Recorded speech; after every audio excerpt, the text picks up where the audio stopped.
Hello guys, welcome to the study point class 9th. Subscribe to our channel for more video.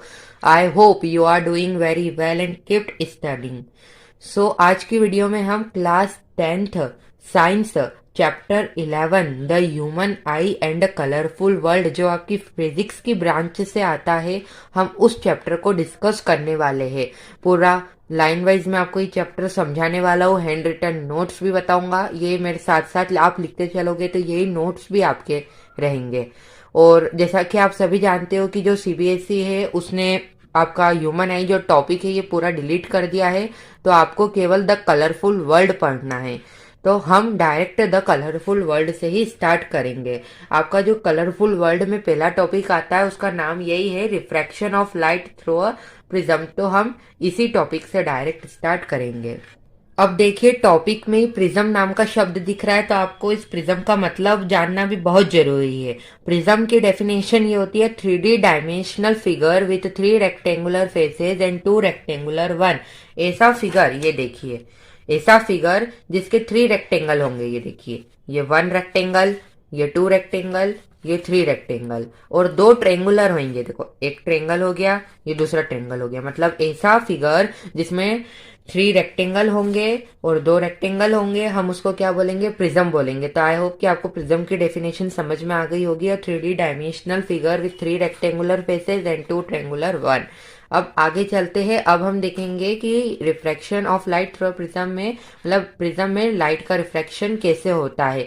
तो अब जो मैं आपको बताने वाला हूँ उसमें हम केवल यही वाला ट्रायंगल जो है कंसीडर करेंगे, क्योंकि अब बार बार जब हम यहाँ पे बनाएंगे तो बार बार तो वो ड्रॉ करेंगे नहीं कि ये पूरा 3D यहाँ पे ड्रॉ करेंगे फिर उसमें से लाइट का रिफ्लेक्शन होते हुए बताएंगे। इसके लिए हम अब केवल ये वाला ट्रायंगल जो है ये लेके चलेंगे।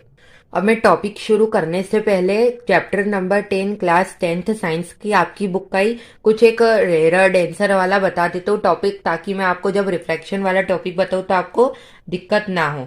तो एक तरफ मैं रेयर से डेंसर वाला बताऊंगा और एक तरफ डेंसर से रेयर वाला बताऊंगा टॉपिक। तो आप सभी को मालूम है ये अपना क्या है? इंटरफेस है। क्या है? अपना इंटरफेस है।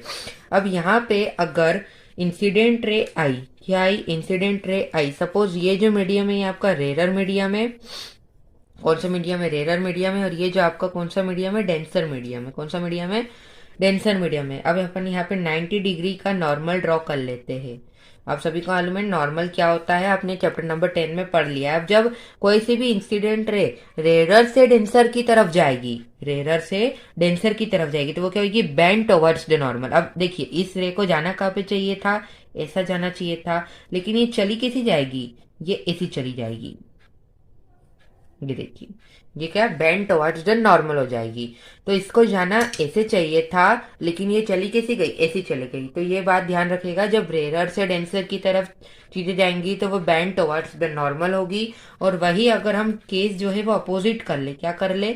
अपोजिट कर ले। ये देखिए, अपन केस अपोजिट कर ले, मतलब ऊपर अपन डेंसर रख ले और नीचे अपन रेयर रख ले, तो क्या होगा?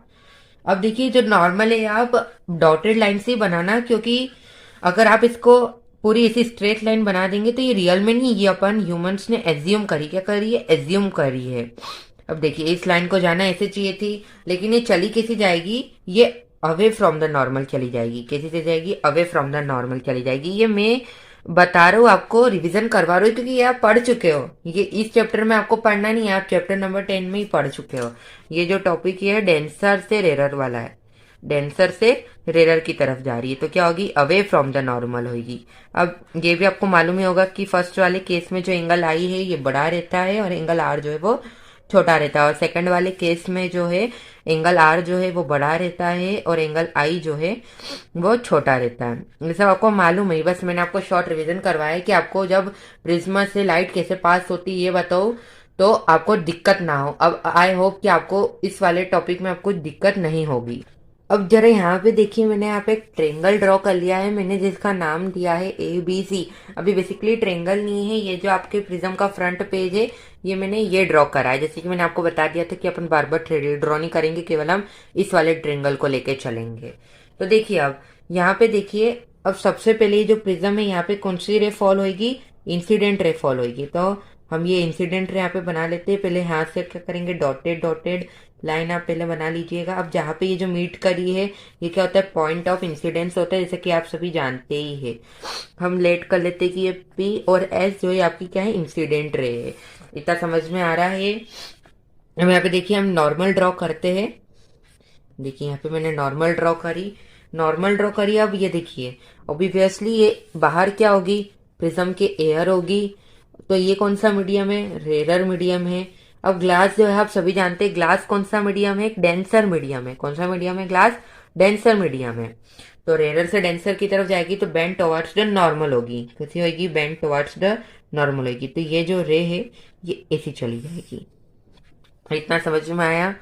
ये क्या है, आपकी रिफ्लेक्टेड रे। हम इसको लेट कर लेते हैं कि ये जो है ये एफ है ना। इतना समझ में आ रहा है। अब यहाँ पे देखिए हम इस reflected ray point of reflection पे भी हम क्या करेंगे, एक नॉर्मल ड्रॉ कर लेंगे। मैंने एक नॉर्मल ड्रॉ कर लिया। अब ये जो रिफ्लेक्टेड रे ये इमरजेंस में कन्वर्ट हो जाएगी। किसमें कन्वर्ट हो जाएगी, इमरजेंस में। और ये ऐसी निकल जाएगी, ये ऐसे निकल जाएगी। इसका क्या बोलते हो, इमरजेंट रे बोलते हो आप। ये जो लाइन है हम इसका नाम दे देते हैं एफ एस। तो ये पीई आपकी इंसिडेंट रे हो गई, ई एफ आपकी रिफ्लेक्टेड रे हो गई, एफ एस आपकी इमरजेंट रे हो गई। अब ये जो इमरजेंट रे है और ये जो पॉइंट ये इंसिडेंट रे है, इन दोनों को हम क्या कर लेते हैं, मीट कर लेते हैं।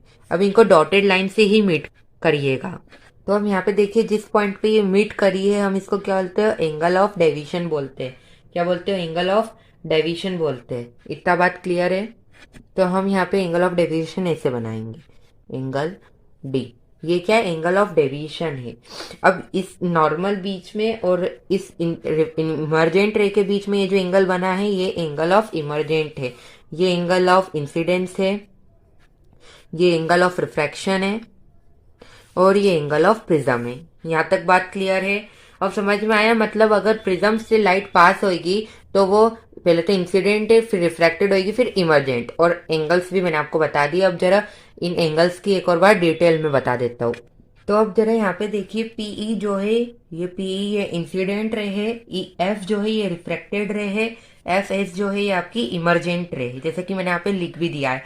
एंगल ए जो है ये एंगल ऑफ प्रिज्म है, एंगल आई जो है ये एंगल ऑफ इंसिडेंस है, angle R angle of refraction है, एंगल ई जो है ये एंगल ऑफ इमरजेंट है, और एंगल डी जो है इंसिडेंट रे और इमरजेंट रे के बीच में बनने वाला एंगल एंगल ऑफ डेविएशन भी है। तो सो आई होप कि आपको refraction of light through glass prism समझ में आ गया होगा। अगर फिर भी कुछ समझ में नहीं आया तो आप कमेंट सेक्शन में लिख सकते हैं, मैं आपका डाउट क्लियर कर दूंगा।